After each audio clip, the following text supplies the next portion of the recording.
Here we go. We got a cruiser banned for life. She's sad about it. Is it fair? We also have a price increase. And is there a scenario where getting off of the cruise ship is going to start taking longer? The government may say yes. Yeah, that and a whole lot more on today's episode of The Cruise Show. All aboard! Your ship is leaving. Talking about everything going on in cruising. It's the Lido Loca time. It's the cruise show. It's the cruise show. Hey, what's up, everybody? Welcome to Lido Loca. Welcome to The Cruise Show. I am your host, Tony, here to talk you through everything going on in cruising. It's everything going on in cruising. It's for your face on a Sunday the 5th of October, 2025. Happy first day of the week, everybody. First, let's watch this video together. All right, you guys asked for it. Here is the video that I posted that got me banned from Carnival. I'm sorry, Carnival. Please forgive me. I didn't mean it. I was just trying to have fun. On my bachelorette trip, me and my husband actually met on a Carnival cruise.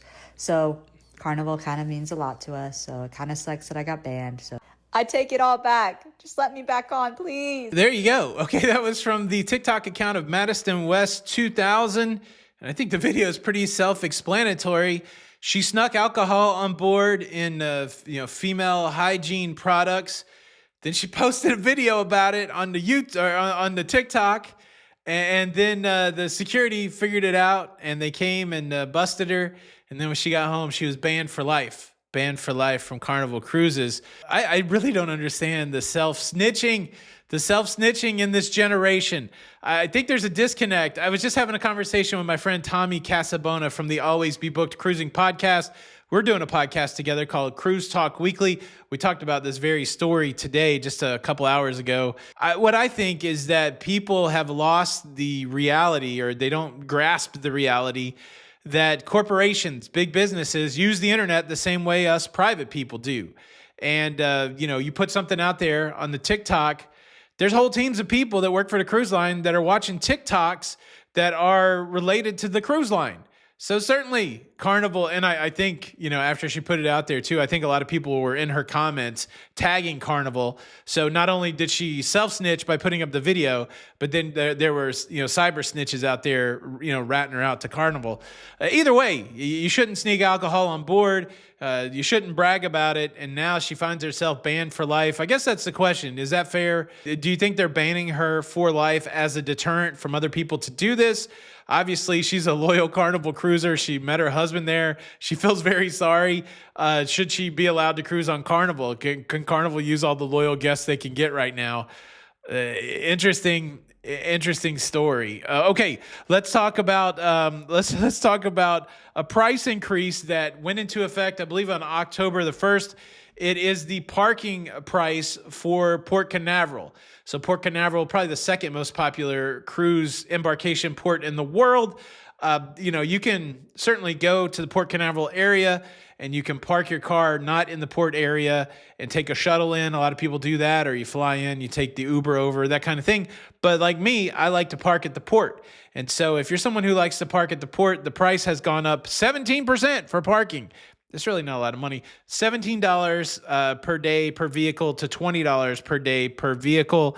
And this took place on October the 1st. I thought I had my parking receipt here for Port Canaveral, but I don't. The thing that at Port Canaveral, at least, you pay on the way in. So you choose your cruise. They already know how many days it's going to be. They charge you that money on the way in. So be mindful of that. Pay with credit card, debit card, whatever you want to do. I don't know if they take cash. It was just the machine. And then, but like Port Miami, they charge you on the way out. So, but yeah, if you're going to Port Canaveral, you got yourself a price increase. How about that? Check out this picture right here. Do you recognize this? I feel like if you're someone my age, you certainly would. That's the underdog float at the Macy's Thanksgiving Day Parade. There were a few things when I was a kid that were just epic. Once a year, The Wizard of Oz would come on TV, and everybody would stop what they were doing, and they'd watch The Wizard of Oz, Charlie Brown, all of those specials, Christmas, Halloween, all of those. You just stop what you're doing. You'd watch that claymation Rudolph, and you'd watch this Thanksgiving Day Parade out of New York City, Macy's Thanksgiving Day Parade. There's been several cruise lines over the last few years that have had floats in the Macy's Day Parade. The Disney Wish float comes to mind. But now we have this announcement that Holland America Line, they're going to have a float that celebrates their time in Alaska. They've been doing Alaska for the longest time. It's interesting if you look through the history of cruising. Ocean liners in its beginning were primarily for moving people from one place to another in an immigration effort. Or after immigration was over, this was the way to get across the ocean. But once aeroplanes became predominant and you could make that trip a lot faster than in an ocean liner, then you had these companies like Holland America Line going, what do we do now? We were primarily making our money moving people transportation style. And this is when they came up with the idea of the cruise lifestyle. And Holland America Line extended that idea into Alaska. So they've been doing it in Alaska for a long time. And the announcement's just come out that for the 99th Macy's Thanksgiving Day Parade, there's going to be a Holland America Line Alaskan float. I mean, it doesn't seem like it's going to be as cool as Underdog, but what could be? What could be? All right, I'm about to get ranty. So before I do that, let me invite you to do a couple things. First, there is an audio version of this show. So if you're someone who doesn't have time to watch the videos and you like to listen to cruise content in your car, go to your podcast app and look for The Cruise Show. We're starting to gain some momentum audio-wise. This show will always be here on Lido, Loca, but the Cruise Show is its own podcast, like on Apple Podcasts and Spotify and all that stuff, iHeartRadio. There's that. And then, look, I think maybe by now we've hit 295,000 subscribers, trying to get to 300,000. If you're digging what I'm putting down, put your finger on the subscribe button. Well, use your mouse, or if you're on your phone, use your finger, subscribe, and that way you get notified when the show comes out. Now, let me get ranty. Let's talk about some things that are going on in the government. First, let's circle back around to the government shutdown. I said in the last episode that the government shutdown could cause some impacts when it comes to cruising.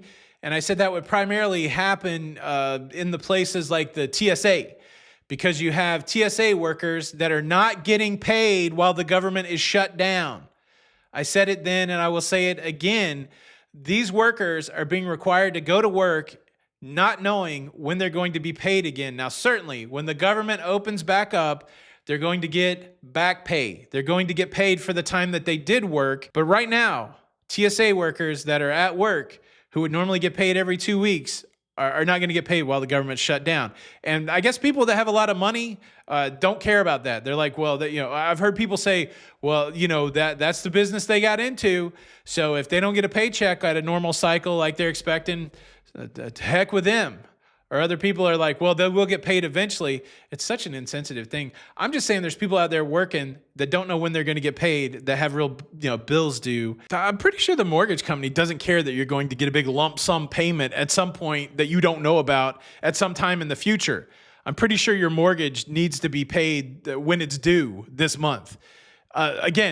Some people are like, well, they should plan for that. I think the statistics, like at the minimum, 42% of Americans are living paycheck to paycheck. So now I'm mad. I'm angry. I'm angry because this is a political issue. And I'm not going to take a political side here, but the fact that politics has made it where regular Americans are trying to figure out how to pay their mortgage because they can't figure out how to keep the government open.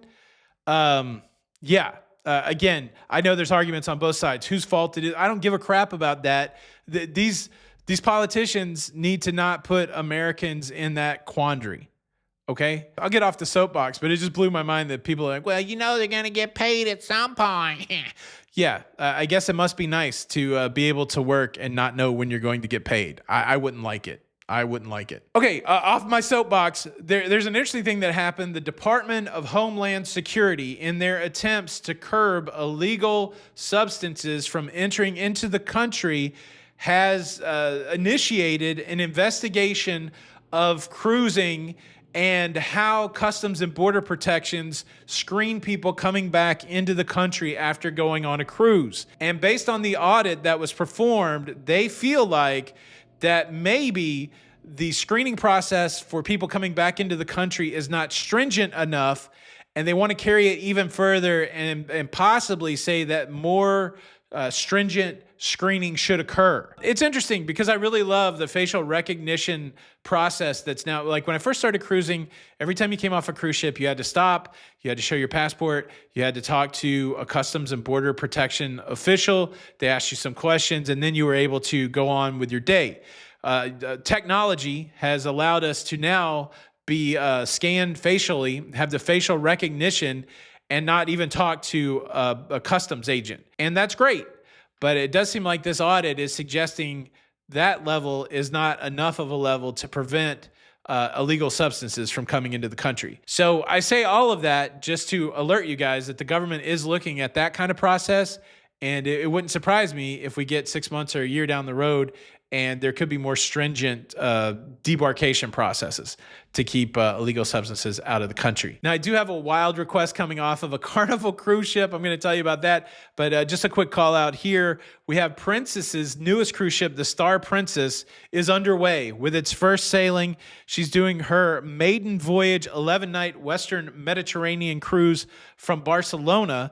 And after it finishes the Barcelona of the 11th night, it's going to be doing a transatlantic over here to Fort Lauderdale for its debut in early November with its naming ceremony. Star Princess on the move. Now, let me share this with you. This was posted over on Carnival's social media. This was a question that was sent to Carnival brand ambassador John Heald. Here's the message. John, I am writing for you to help with a conundrum. The question is why a group of cheerleaders cannot be publicly recognized on our cruise. The blank high school varsity cheer team will be taking their 2026 spring trip on the Carnival Firenze. The team, I am the coach, are willing to give a performance on the ship. I asked my travel agent to arrange this, and he called Carnival and asked if this can be announced, but was told no. My travel agent said I should ask you. They really are a talented, award-winning team and will thrill the passengers with their display. Can you help achieve this? Cheerleading will be an Olympic sport in Los Angeles in 2028. A couple things come to mind. First, we do have a cruise booked on the Firenze. I hope it's not this cruise. And second, is this a reasonable request? This seems super entitled to me. Like, I understand being proud of your cheer team, and I'm all for cheer teams, and I hope they win and do whatever, and hope they're all in the Olympics and all of that stuff. But that's a lot of gumption to say, hey, can you give us some performance space? Like, what's next? Are we gonna have a Little League team like doing a scrimmage? Like Kelly Leak is going to be there trying to help the Bad News Bears beat those guys in Japan. I don't even think Kelly Leak was in the Japanese Bad News Bears. Is this a reasonable request? Is Carnival evil for saying no? Even John went further and said, well, I'll reach out to the ship and maybe, but I love the fact is like, can you announce our cheer team? As cruisers, are we looking for this on our vacation? Just random cheer squads? I don't know. Look, that's everything that's going on in cruising. Thanks so much for checking out today's episode. This is Tony for Lido Loca for the Cruise Show. And until the next time, we'll see you on the Lido.